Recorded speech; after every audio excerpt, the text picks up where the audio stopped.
जानते हैं IUPAC money laundering case में कोर्ट का अहम फैसला सामने आया है। पटियाला हाउस कोर्ट ने विनेश चंदेल को जमानत दे दी। आपको बताते हैं विनेश चंदेल कौन है। दरअसल Vinesh Chandel Indian political action committee यानी आईपैक के सह संस्थापक और डायरेक्टर हैं, लेकिन पटियाला हाउस कोर्ट ने उन्हें एक मामले में इजाजत जमानत दे दी। आईपैक तृणमूल कांग्रेस से बताएं आपको कि जुड़ी एक राजनीतिक रणनीति सलाहकार संस्था है। चुनाव से ठीक पहले विनेश चंदेल को गिरफ्तार किया गया था।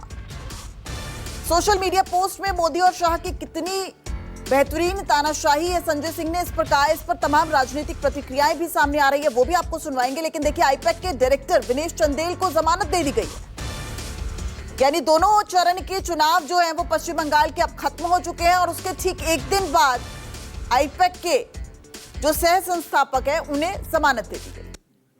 और इसी के साथ आपको एक और खबर इससे जुड़ी हुई बता दें। आईपैक मामले पर आम आदमी पार्टी का बीजेपी पर हमला भी सामने आ गया है। अब विपक्ष पूरी तरह से इस मामले पर हमलावर हो गया है। सांसद संजय सिंह ने सोशल मीडिया पर पोस्ट किया है। संजय सिंह ने कहा कि ये मोदी शाह की कितनी बेहतरीन तानाशाही है।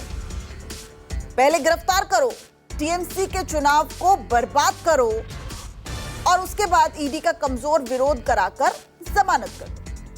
क्या कुछ कहा सुनवा गए।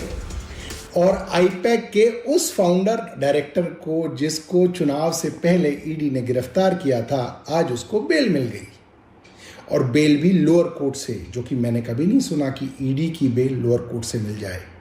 मगर बेल इसलिए मिल गई क्योंकि सरकार ने यानी कि ईडी ने उनकी बेल को अपोज नहीं किया, यानी कि कहा कि साहब बेल देनी है तो दे दीजिए, हमें कोई दिक्कत नहीं, क्योंकि आप समझिए बंगाल के चुनाव हो गए।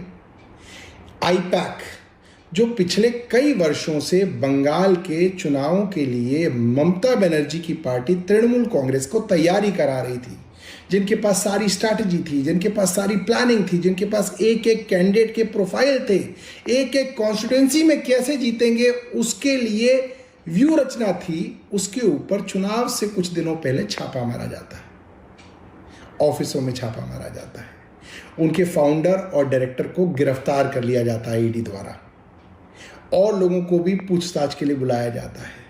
इतना प्रेशर बनाया जाता है कि बताया गया है कि आईपैक ने अपने ज़्यादातर काम करने वाले एम्प्लॉयज़ को छुट्टी पे भेज दिया कि वो तृणमूल कांग्रेस का काम ना कर सकें।